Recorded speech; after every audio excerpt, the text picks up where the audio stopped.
You know my story, senior developer at the age of 30, transitioning from an English teacher without a CS degree. But today, the focus won't be not just on me, but on one of my junior developers who got his start at my company last year in winter. I'm sure you've seen him around. In this video, we're going to talk about the steps we took to get our first coding job and talk about what's next after getting that job. So if you find this video useful or valuable to you, please share and like and comment the words job ready so I know you've watched it all the way through. This is Minnie.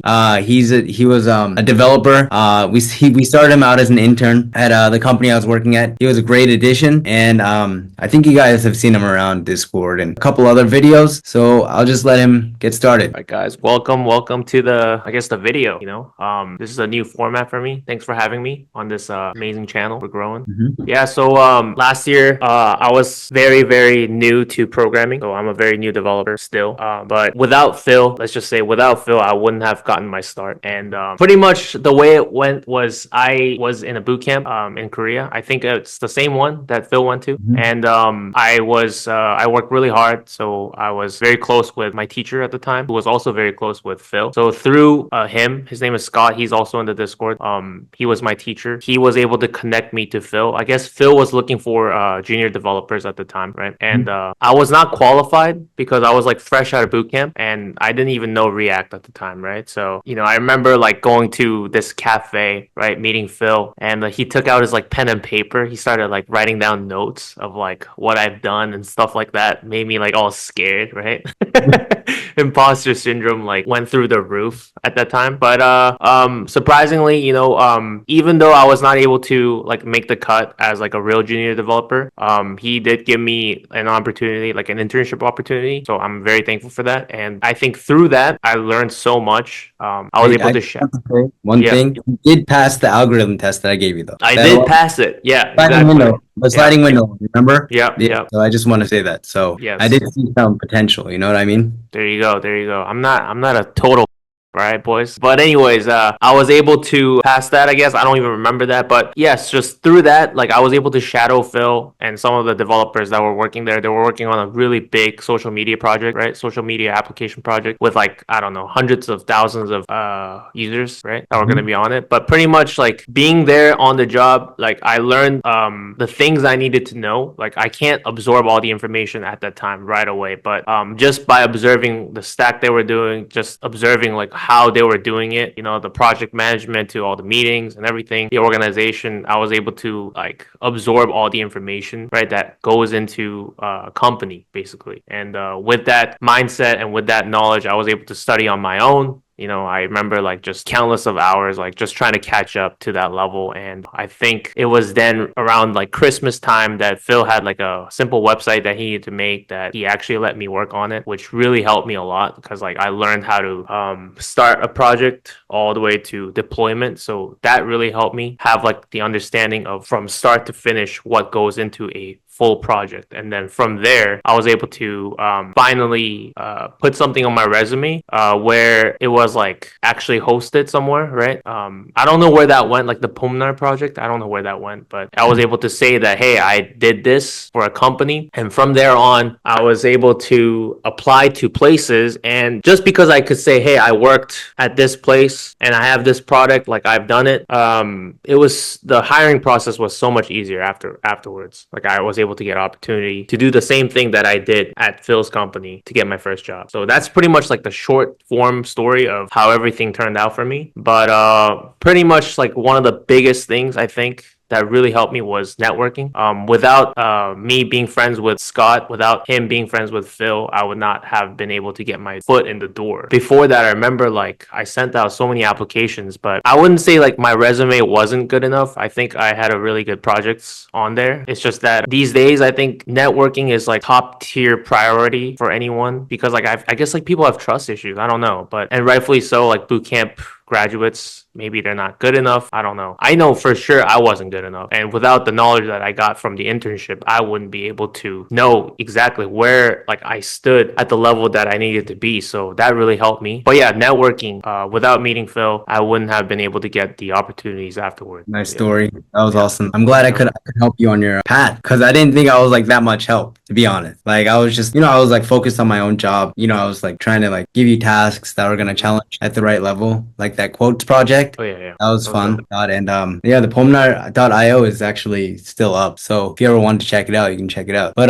yeah, it's just appreciate all that, all the kind words. But now like I'll tell my story about my first job as well. So I went to the boot camp, right? The boot camp that you went to, that Scott was teaching at, and I went there. I worked really hard. I networked. I went to the Christmas parties that Alex was throwing or whatever, like and I just networked as hard as I could. I met this guy. Alex is the CTO of the boot camp, by the way. So and I met this guy, and then like a couple months later, like after I graduated, or like right as I was graduating and I was finishing up the projects, he called me and he was like, "Oh, there's an opportunity if you go to this WeWork up at this place. Just go there at this time." And I went there super blindly, like super like naive, just going to this job interview, and it seemed very official because it's at WeWork, and WeWork is pretty expensive. But I get there and they're like, "Oh yeah, dude, Matt Champagne, he's my friend. We're getting this place for free, blah blah blah blah." And he had a very good network too, and I remember him bringing pizzas, and I just sat there and he brought up his pitch deck and he blew us away with his idea that was like very, what's the word I'm looking for, very revolutionary. It was like trying to put prices on office buildings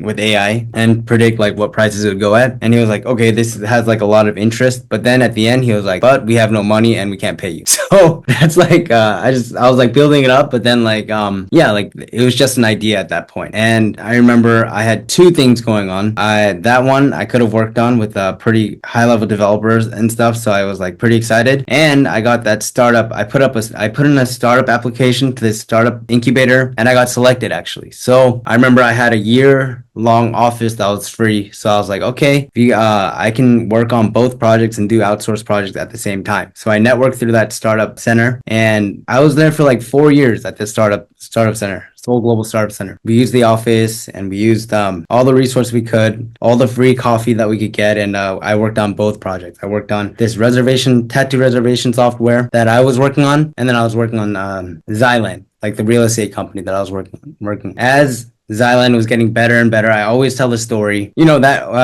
so before I get into there, I'm like, honestly, they were just looking for any developer. I'll just say this like outright, like they're just looking for any developer to work for free, to be honest. And I think a lot of the landscape is like that, but a lot of ideas are shit. You know what I mean? They're not good. And they're filled with, and they're dreamers and they're doers. And as long as you find the doer, I think and it's a good idea, I think it's worth a shot. If you have no experience, at least you'll get the experience. At least your GitHub activity will obviously reflect, and everything you'll be able to work. Like if they're good at networking, they're going to all the events and stuff, I think they'll try to bring in more developers. And then you get to be in business meetings, working at startups. Just one thing, I don't think the interview process was that hard. I mean, I did interview, but I mean, I just said, "Hey, I'll work hard," and I just showed up, and I was just dedicated, and that's what it was. Also, so my first job, and I got that experience. Like it was a bulk of experience. I worked there for like 2.5, 3 years.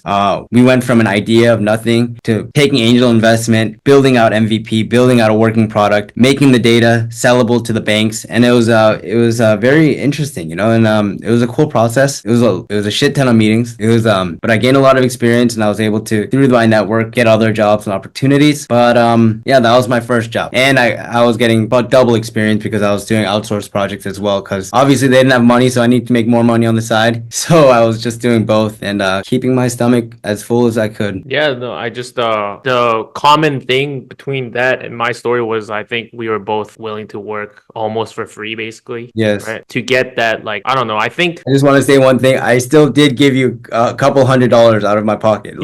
He did. He gave me like $400 actually.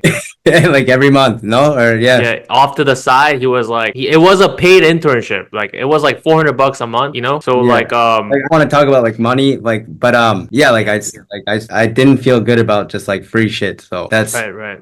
yeah. You So know, that was good, man. I could at least eat take the bus while Yeah. learning. You know what I mean? Yeah. But I also that whatever you just said right now, like it really triggered me to talk about this as well. As I also like on my route to my first job, I made like websites for like $1 for some of my friends. Mhm. Right? There's another company like Victoria's company in Korea. It's a designer company.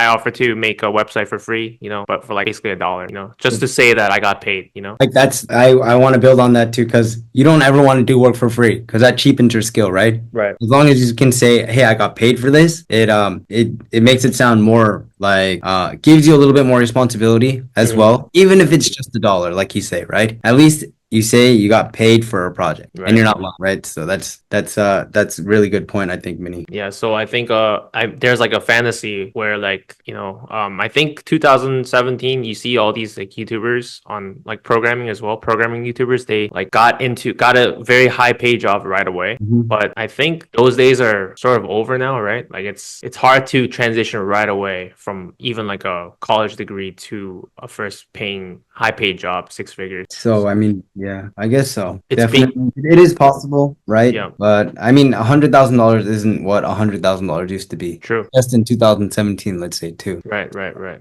That is something taken into account. But like in America, like the jobs pay a lot higher. If you're Definitely. at one of the big companies like Fang, it could do you well. And that just being an intern at one of those big companies, people want to hire you, you know?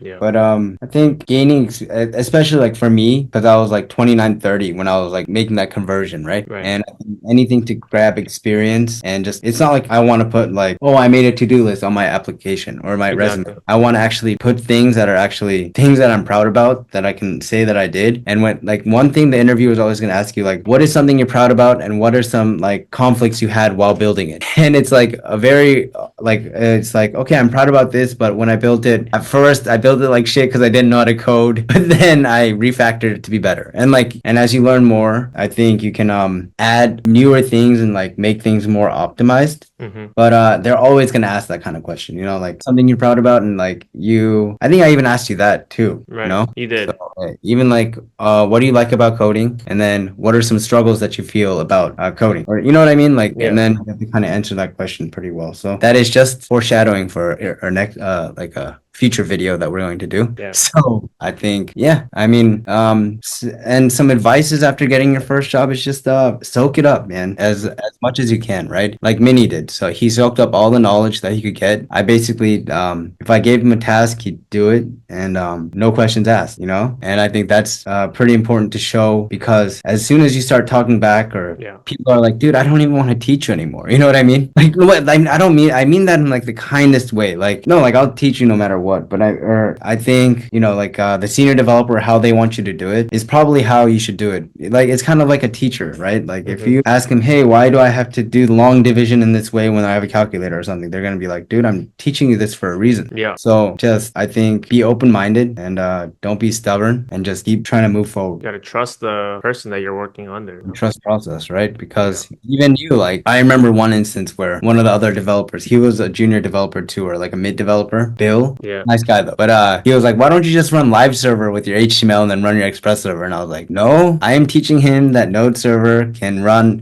serve static files, and this is all part of the process. And then we're gonna move that to React, and then you'll run two servers. Yeah. And yeah, I don't know. It's all part of a process, right? Like the greatest tutorial is when you're like, dude, I don't know why I'm learning this, and you just kind of push on, and then at the end, everything connects. Yeah. Right. And Right. that's like the masterpiece you're trying to, like, feeling you're trying to get. Like, I don't know why I'm learning this. I don't know why I'm learning this. And at the end, can you learn this to connect this, then to connect this, and then it's just like all one piece in the end. And that's like the sign of a great tutorial, something that I'm 100%. hoping we can create as well. So let us keep going. I think the biggest thing, if you're like already, if you got your first job, the biggest thing you need to overcome is sometimes you just gotta shut up and just do it the way that you're told. Like I'm sure like everyone has like their ego and things like that, but it's good to sometimes not question everything, but just trust the process. And as you get experience, you'll figure out your own way. But until that point, just listen to the person that came up before you.